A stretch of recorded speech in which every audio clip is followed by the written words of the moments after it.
आज हम बात करेंगे डिप्रेशन, अवसाद, रोग के बारे में। हमारे मानसिक रोग विभाग या साइकियाट्रिक विभाग में यह एक बहुत ही आम बीमारी है, जिसके बारे में बहुत सारे मरीज हमारे पास आते हैं। तो सबसे पहले जो सवाल हमारे प्यारे मरीज या क्लाइंट्स आम तौर पर पूछते हैं, वह यह है कि क्या उदासी और डिप्रेशन एक ही चीज है। तो सबसे पहली बात जो मैं कहना चाहता हूँ, वह यह है कि उदासी और डिप्रेशन ये दोनों चीजें एक जैसी नहीं है। उदासी एक सामान्य फिजियोलॉजिकल और साइकोलॉजिकल प्रतिक्रिया है किसी भी तरह की प्रतिकूल घटना के प्रति, जबकि डिप्रेशन एक मेजर डिप्रेसिव डिसऑर्डर है। यह एक डिसऑर्डर है, यह दिमाग का एक विकार है। तो इस मामले में सामान्य उदासी और पैथोलॉजिकल उदासी के बीच कुछ अंतर होते हैं।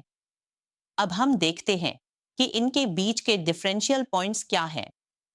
पहला पॉइंट यह है कि अगर आपकी उदासी किसी घटना के तुरंत बाद होती है, जैसे कि किसी परीक्षा में खराब प्रदर्शन, किसी का ब्रेकअप हो गया, किसी का रिलेशनशिप फेल हो गया या नौकरी चली गई, अगर इसके बाद आपको उदासी महसूस होती है, तो यह उदासी सामान्य है। ऐसे मामलों में आपकी सामान्य उदासी या डिप्रेशन आमतौर पर 7 दिनों के भीतर ही ठीक हो जाती है या सामान्य हो जाती है। दूसरी बात यह है कि अगर किसी की उदासी लगातार 14 दिन या उससे ज्यादा रहती है और इसके साथ कुछ अन्य शारीरिक या मानसिक समस्याएं भी दिखती हैं, तो यह सामान्य उदासी नहीं रह जाती। ऐसे मामलों में हमें 3 बातें देखनी होती हैं: परसिस्टेंट, प्रीडोमिनेंट और पेरवेसिव। परसिस्टेंट का मतलब है कि किसी की उदासी लगातार 14 दिन तक बनी रहती है।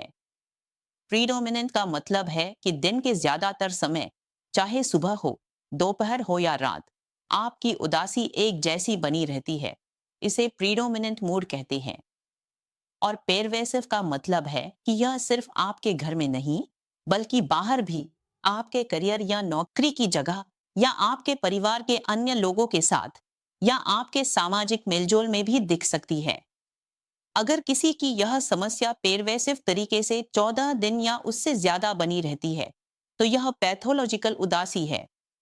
दूसरा पॉइंट यह है कि अगर आपकी उदासी आपके फंक्शनल इम्पेयरमेंट का कारण बनती है, यानी सामान्य उदासी के बावजूद आप सब कुछ कर पा रही हैं, स्कूल जा पा रही हैं, काम पर जा पा रही हैं, सबके साथ संबंध बनाए रख पा रही हैं, लेकिन वह पैथोलॉजिकल उदासी होती है। लेकिन डिप्रेशन, अवसाद के मामले में आपकी उदासी के कारण आप स्कूल नहीं जा पाते, कॉलेज नहीं जा पाते, ऑफिस नहीं कर पाते, मन नहीं लगा पाते, या फिर ऐसा भी हो सकता है कि आप खुद को सामाजिक रूप से अलग थलग कर लें। ऐसे मामलों में यह पैथोलॉजिकल उदासी का हिस्सा होता है। अगर ऐसा होता है तो हमें तुरंत किसी विशेषज्ञ डॉक्टर की सलाह लेनी चाहिए। याददाश्त के साथ हमारे कुछ लक्षण भी जुड़े होते हैं जिन्हें हम देखते हैं। ऐसे मामलों में मेजर डिप्रेसिव डिसऑर्डर की पहचान के लिए हमारे मनोरोग विभाग में कुछ टूल्स का इस्तेमाल किया जाता है। उनमें से एक टूल है diagnostic and statistical manual 5th edition DSM-5। इसके अनुसार हमारे डिप्रेशन के रोग यानी हमारे साइकियाट्रिक डिसऑर्डर की सही पहचान के लिए इन टूल्स का इस्तेमाल किया जाता है। इसके लिए 4 या उससे अधिक लक्षण होना जरूरी है। इनमें से 2 मुख्य लक्षण होते हैं। पहला है हमारा लो मूड, या जिसे हम कहते हैं मन का उदास रहना। ऐसे मामलों में यह पहला लक्षण है जिसमें मन का खराब रहना प्रमुख रूप से और लगातार 14 दिनों तक बना रहता है, तो इसे पहला क्राइटेरिया माना जाएगा। दूसरे क्राइटेरिया के तौर पर यह देखा जाएगा कि वह व्यक्ति उन कामों में जिनमें पहले उसे खुशी मिलती थी, जैसे घर के काम करना, बाहर जाकर दोस्तों के साथ बातें करना या स्कूल कॉलेज जाना, इन सब कामों में उसे पहले आनंद आता था, लेकिन इस स्थिति के कारण उसकी जिंदगी से वह खुशी धीरे धीरे खत्म हो जाती है, या फिर रोजमर्रा के कामों में उसकी रुचि कम हो जाती है। गतिविधियां, यह दूसरा महत्वपूर्ण लक्षण है। तो इन 2 लक्षणों में से अगर कोई एक क्राइटेरिया पूरा करता है, तो हम मान लेते हैं कि 50% संभावना है। इसके बाद भी और क्राइटेरिया होते हैं। इस मामले में हमारा तीसरा लक्षण है नींद में गड़बड़ी या सोने में समस्या। देखा गया है कि जिन लोगों को यह बीमारी होती है, उन्हें नींद से जुड़ी समस्याएं हो सकती हैं, जैसे आपकी नींद कम हो सकती है या आप ज्यादा सो सकते हैं। साथ ही आपकी भूख कम हो जाएगी, यानी खाने की इच्छा कम हो जाएगी। या कई मामलों में देखा गया है कि अगर आर्टिफिशियल डिप्रेशन हो तो आप ज्यादा खाना शुरू कर सकते हैं। इसके अलावा हम और लक्षण जोड़ते हैं। एक है ध्यान केंद्रित करने की क्षमता कम होना या एकाग्रता में कमी आना। ऐसे मामलों में यह बीमारी और गंभीर हो जाती है, क्योंकि हमारा कुछ न्यूरोकेमिकल्स यानी दिमाग के कुछ रसायन इसमें जुड़े होते हैं। ऐसे में हम ध्यान केंद्रित नहीं कर पाते, या अगर करते भी हैं तो उसे बनाए नहीं रख पाते। अगर आपकी एकाग्रता कम हो रही है और इसके साथ साथ मन भी उदास हो रहा है, तो हमें देखना चाहिए कि क्या ये लक्षण आपके साथ मेल खाते हैं या नहीं। इसके साथ ही आपको अपराध बोध की भावना भी हो सकती है, यानी आप हर चीज में नकारात्मक सोचने लगेंगे और आप खुद को हर चीज के लिए जिम्मेदार मानने लगेंगे। ऐसे में मेजर डिप्रेसिव डिसऑर्डर का एक और महत्वपूर्ण हिस्सा है अपराध बोध की भावना होना। इसके साथ आपकी शारीरिक स्थिति में भी थकान महसूस हो सकती है। और एक और अहम पहलू है आत्महत्या के विचार आना या आत्महत्या का प्रयास करना। तो इस तरह मेजर डिप्रेसिव डिसऑर्डर में यह एक जटिलता बन जाती है। कौन सा? इसके लिए देखा गया है कि दुनिया में हर 40 सेकंड में एक व्यक्ति आत्महत्या कर रहा है। इसका एक मुख्य कारण मेजर डिप्रेसिव डिसऑर्डर है।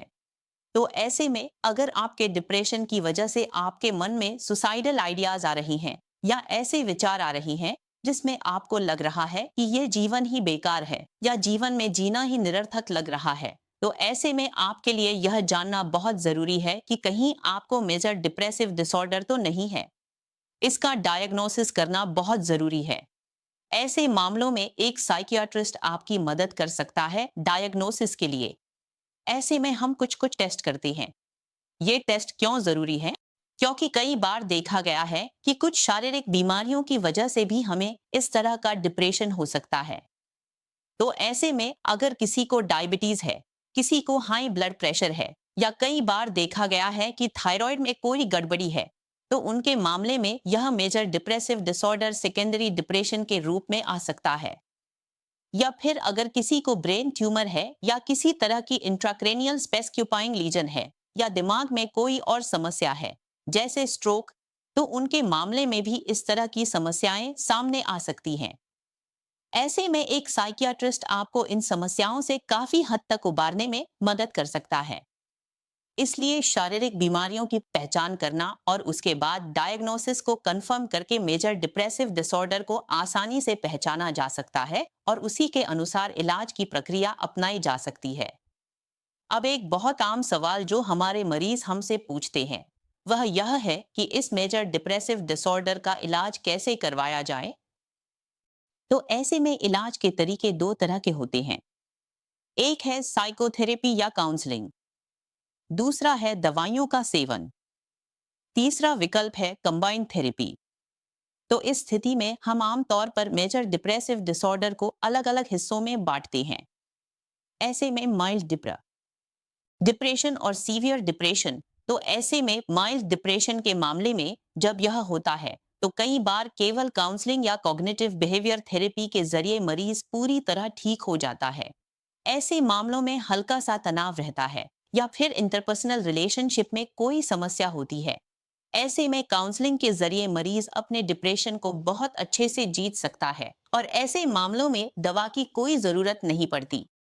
लेकिन अगर किसी मरीज के मामले में बायोलॉजिकल लक्षण दिखाई दे रहे हैं, जैसे कि नींद की समस्या होना, खाने में दिक्कत आना, कब्ज की समस्या होना, अगर महिला है तो मासिक धर्म में अनियमितता आना, तो ऐसे मामलों में हम मानते हैं कि उनके लक्षण माइल्ड से मॉडरेट या मॉडरेट स्तर के हैं।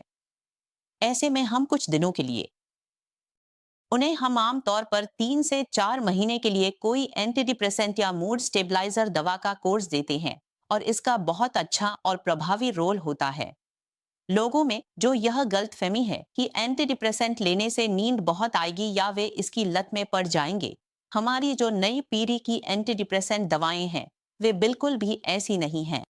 डिप्रेशन में ये दवाएं लेने से आप तरोताजा महसूस करेंगे, आपको हल्का फुल्का मूड मिलेगा और जो डिप्रेशन की काली छाया आपके जीवन पर छा गई थी उससे आपको राहत मिलेगी। इसके साथ ही हम साइकोथेरेपी को भी मिलाकर इलाज करते हैं, लेकिन जब मामला बहुत गंभीर हो जाता है तो हम कैसे पहचानें कि कोई मरीज गंभीर डिप्रेशन से जूझ रहा है? ऐसे मामलों में या जो लोग गंभीर डिप्रेशन में हैं, उनके कुछ खास लक्षण हमें दिखाई देते हैं।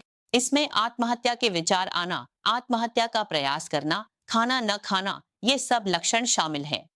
कई बार बिना किसी उकसावे के आक्रामक या हिंसक व्यवहार करना या डिप्रेशन के साथ कुछ साइकोटिक लक्षण विकसित होना, अगर ऐसे लक्षण दिखाई दे तो हम मरीज को अस्पताल में भर्ती होने की सलाह देते हैं। ऐसे मामलों में मरीज को कुछ दिन अस्पताल में रहना पड़ता है। जब मरीज स्थिर हो जाते हैं, हम उन्हें आउट पेशेंट विभाग में फॉलो अप के लिए बुलाते हैं। मैं कहना चाहता हूँ, मेजर डिप्रेसिव डिसऑर्डर के बारे में पहले सोचा जाता था कि डिप्रेशन की कोई दवा नहीं है, लेकिन प्रिय दर्शकों, हमारे पास डिप्रेशन की दवाएं उपलब्ध हैं और यह भी एक ब्रेन डिसऑर्डर है। जैसे शरीर की बीमारियां होती हैं, वैसे दिमाग की भी बीमारियां होती हैं। इसलिए अगर नियमित इलाज किया जाए तो डिप्रेशन के मरीज ठीक हो सकते हैं और यह आमतौर पर 3 साल में संभव है। लेकिन अगर दवाएं नियमित ली जाएं तो मरीज पूरी तरह स्वस्थ हो सकता है। शायद अन्य शारीरिक बीमारियों में हमेशा संभव नहीं होता। अगर आप डिप्रेशन से जूझ रहे हैं तो किसी मनोचिकित्सक से सलाह लें। नियमित काउंसलिंग और दवाओं से आप इस बीमारी से हमेशा के लिए छुटकारा पा सकते हैं।